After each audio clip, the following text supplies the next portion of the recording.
Hi guys, welcome to Pawan hub.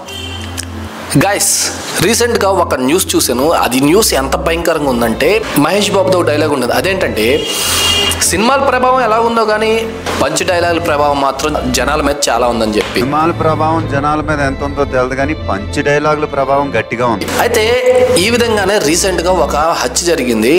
ఆ హత్య అలా ఎంత క్రూరంగా జరిగిందంటే, ఒక ఆయన తన భార్యను చంపి ముక్కలు ముక్కలుగా చేసి ఆ ముక్కల్ని కుక్కర్లో పెట్టి ఉడికించి దాన్ని స్మాష్ చేసి ఎముకల్ని స్మాష్ చేసి కనపడకుండా డ్రైనేజ్లో పడేసాడట. ఇది వినడానికి ఎంత ఘోరంగా ఉంది. అసలు దీని వెనకాల ఏంటంటే విషయం ఏంటంటే, గురుమూర్తి అనే వ్యక్తి ఇతను డిఆర్డీఓలో పనిచేసేవాడట.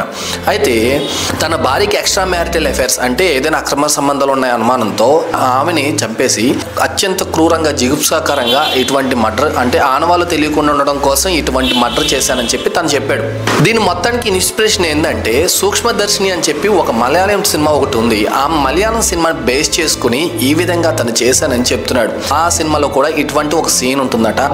ఆ సీనే నాకు ఇన్స్పిరేషన్ అని చెప్పి అంటున్నాడు ఈ గురుమూర్తి. అయితే సినిమాలు పంచ డైలాగుల ప్రభావం ఎలా ఉందో కానీ ఒకసారి ఇలాగే గరికపాటి గారు పుష్ప సినిమా గురించి కామెంట్ చేశారు. అప్పుడు ఆయన చెప్పారు, సినిమా ప్రభావం జనాల మీద చాలా ఉందని చెప్పి ఆయన కామెంట్ చేశాడు. అయితే ఆయన చాలా మంది ట్రోల్ చేశారు. అది పక్కన పెడితే ఇప్పుడు ఈ సీన్ చూస్తే సినిమాల ప్రభావం జనాల మీద చాలా ఉందనే మనకు అర్థమవుతుంది. కేసు గురించి తెలియాల్సిన విషయాలు చాలా ఉంది, కానీ ప్రస్తుతానికైతే తెలిసిన విషయం ఇదే. ఈ టోటల్ ఇన్సిడెంట్ గురించి మీరేమనుకుంటున్నారో కామెంట్ చేసి మీ అభిప్రాయాన్ని తెలియజేయండి. సినిమా చూస్తాడు. ఇవాళ సినిమాలో మీకు తెలుసు రౌడీ, ఇడియట్. నిన్న కాక మన బాగా విజయవంతమైన పుష్ప సినిమాలో స్మగ్లర్ కదండి హీరో అంత ఏమైనా అనుమానం ఉందా? మరి స్మగ్లింగ్ వాడిని మీరు హీరో చేశారు. ఏమన్నా అంటే తర్వాత ఎప్పుడో మేము చివరిలో 5 నిమిషాలు మంచి చూపిస్తాం, లేకపోతే ఇంకో పుష్ప 2 ఇంకా పువ్వు 3 అని ఏదో తీస్తాం. నువ్వు తీసేవరకు ఇక్కడ సమాజం చెడిపోవాలా? నాకు అర్థం కాదు. నేను సూటిగా ప్రశ్నిస్తున్నా. నువ్వు 2, 3 తీసేవరకు సమాజం చెడిపోవాలా? ఇప్పటివరకు స్మగ్లింగ్ గొప్పతనం అని చెడిపోయిందే ఈ సినిమా కారణంగా. ఆ భావన రాలేదండి. పైగా స్మగ్లింగ్ చేసేవాడు తగ్గేదేలే అంటాడా?